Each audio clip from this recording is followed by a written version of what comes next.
پیارے دوستوں، کبھی نہ کبھی آپ نے سوشل میڈیا میں یہ بات ضرور سنی ہوگی کہ ایک آندھی، ایک ایسا باڑ آیا جس نے گھر بار کو، جس نے بستی، محلے، یہاں تک کہ شہر کے لوگوں کو تباہ و برباد کر دیا، ختم کر دیا۔ لیکن دوستوں، آپ نے سنا ہوگا، لیکن دوستوں آج ہم آپ کو سچی گھٹنا اور وہ ویڈیو بھی دکھانے والے ہیں جس نے ایک آندھی نے، ایک باڑ نے گاؤں کے لوگوں کو نہیں بلکہ پورے شہر کے لوگوں کو تباہ و برباد اور ختم کر دیا ہے۔ اس لیے دوستوں آپ سے گزارش ہے کہ اس ویڈیو کو آپ آخر تک ضرور دیکھتے رہیے گا، اور ہاں دوستوں ہمارے چینل کو سبسکرائب کرنا بالکل نہ بھولیے گا۔ تو آئیے دوستوں شروعات کرتے ہیں آج کی ویڈیو کا۔ دوستوں یہ واقعہ اس طور پر ہے کہ قوم عاد جو کہ مقام احقاف میں رہتی تھی، جو بڑا ریگستان ہے، ان کے مورث اعلیٰ کا نام عاد بن اوس بن ارم بن سام بن نو ہے۔ پوری قوم کے لوگ ان کو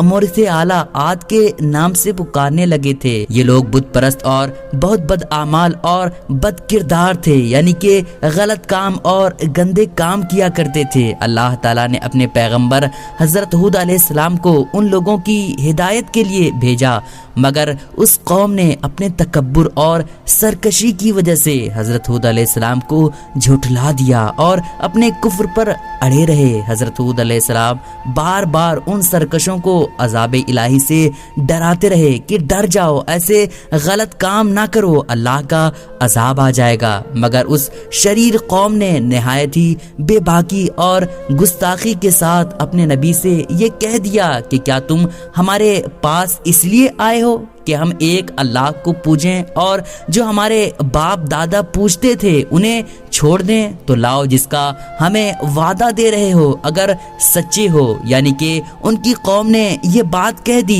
کہ اگر تم سچے ہو تو جس اللہ کے عذاب کا تم ذکر کر رہے ہو، مجھے ڈرا رہے ہو، لاؤ اگر تم سچ کہہ رہے ہو تو۔ آخرکار عذاب الہی کی جھلکیاں شروع ہو گئی اور اللہ تعالیٰ کے عذاب کا آثار نمودار ہونے لگا۔ 3 سال تک بارش ہی نہیں ہوئی اور ہر طرف قحط اور خشک سالی کا دور دورہ ہو گیا، یہاں تک کہ لوگ اناج کے دانے دانے کو ترس گئے۔ اس زمانے کا یہ دستور تھا کہ جب کوئی بلا اور مصیبت آتی تھی تو لوگ مکہ معظمہ جا کر خانہ کعبہ میں دعائیں مانگتے تھے تو بلائیں ٹل جاتی تھی، یعنی کہ جو بھی پریشانی ہوتی تھی وہ ختم ہو جاتی تھی۔ چنانچہ ایک جماعت مکہ معظمہ پہنچی۔ اس جماعت میں مرثد بن سعد نامی ایک شخص بھی تھا جو مومن تھا مگر اپنے ایمان کو قوم سے چھپائے ہوئے تھا۔ جب ان لوگوں نے کعبہ معظمہ میں دعا مانگنی شروع کی تو مرثد بن سعد کا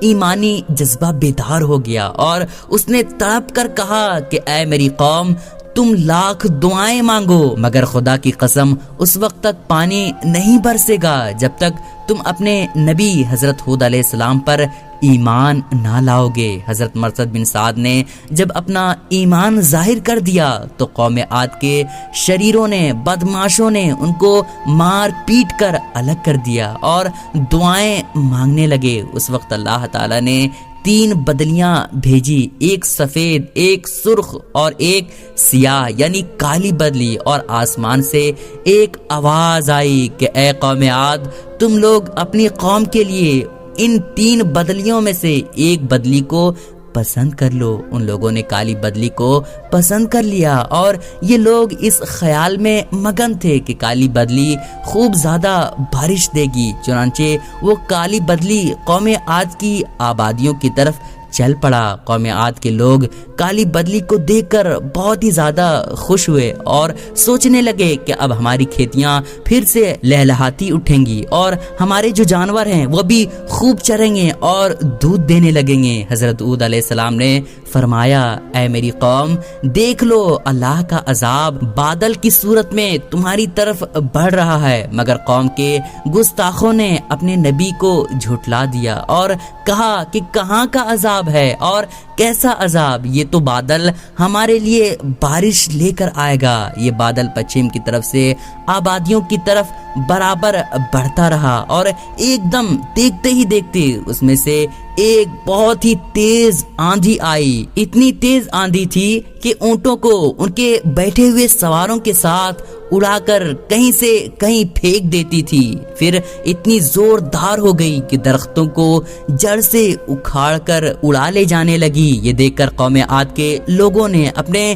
سنگین، اپنے مضبوط محلوں میں داخل ہو کر دروازے کو بند کر لیا، مگر آندھی کے جھونکے نہ صرف دروازوں کو اکھاڑ لے گئے بلکہ پوری عمارتوں کو، پورے بڑے بڑے محلوں کو جھنجھوڑ کر ان کی اینٹ سے اینٹ بجا دی۔ 7 رات اور 8 دن مسلسل یہ آندھی چلتی رہی، یہاں تک کہ قوم عاد کا ایک ایک آدمی مر کر فنا ہو گیا، ختم ہو گیا، اور اس قوم کا ایک ایک بچہ بھی باقی نہ رہا۔ جب آندھی ختم ہوئی تو اس قوم کی لاشیں زمین پر اس طرح پڑی ہوئی تھی جس طرح کھجور کے درخت اکھڑ کر زمین پر پڑے ہوں۔ دوستوں، قرآن کریم کے اس دردناک واقعے سے سبق یہ ملتا ہے کہ قوم عاد جو بڑی طاقتور اور قد آور تھی، اتنی زیادہ طاقتور تھی کہ جتنے بھی لوگ اس دنیا میں آئے، جتنی بھی قومیں آئی اس دنیا میں، ان تمام قوموں میں سب سے زیادہ طاقتور کوئی قوم تھی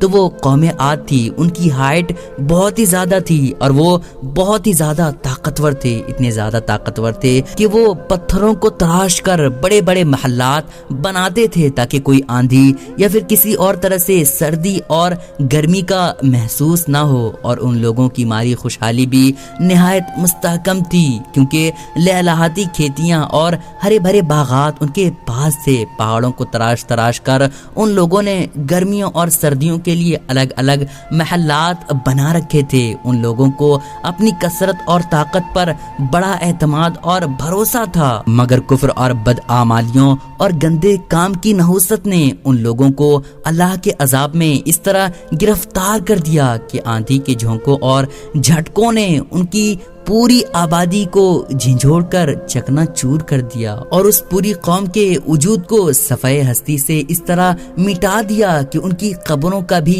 کہیں نشان باقی نہ رہا۔ تو پھر بھلا ہم جیسے کمزور لوگوں کا کیا ٹھکانہ بنے گا کہ عذاب الہی کے جھٹکوں کے تاب لا سکیں گے؟ اس لیے جن لوگوں کو اپنی اور اپنی نسلوں کی خیریت اور بقا چاہیے، انہیں لازم ہے کہ وہ اللہ و رسول عز و جل صلی اللہ تعالی علیہ وسلم کی نافرمانیوں اور بدعمالیوں سے ہمیشہ بچتے رہیں، اپنی کوشش اور طاقت بھر اعمال صالحہ اور نیک اعمال کرتے رہیں، اور جب کوئی آپ اچھے کام کرتے ہیں، نیک کام کرتے ہیں تو اللہ تعالیٰ کی توفیق سمجھیں، اللہ تعالیٰ کی مہربانی سمجھیں کہ اللہ تعالیٰ نے ہمیں توفیق دی تو یہ ہم نماز پڑھ رہے ہیں، یہ نیک اعمال کر رہے ہیں، اور اپنے آپ پر تکبر نہ کریں۔ اور دوستوں، ایک اور بات بتا دوں کہ یہ واقعہ قرآن پاک میں موجود ہے، صراحت کے ساتھ ذکر کیا گیا ہے۔ اگر آپ دیکھنا چاہیں تو پارہ نمبر 29 اور سورہ الحاقہ میں یہ واقعہ موجود ہے، آپ وہاں جا کر کے دیکھ سکتے ہیں۔ دوستوں، امید کرتا ہوں کہ آپ لوگوں کو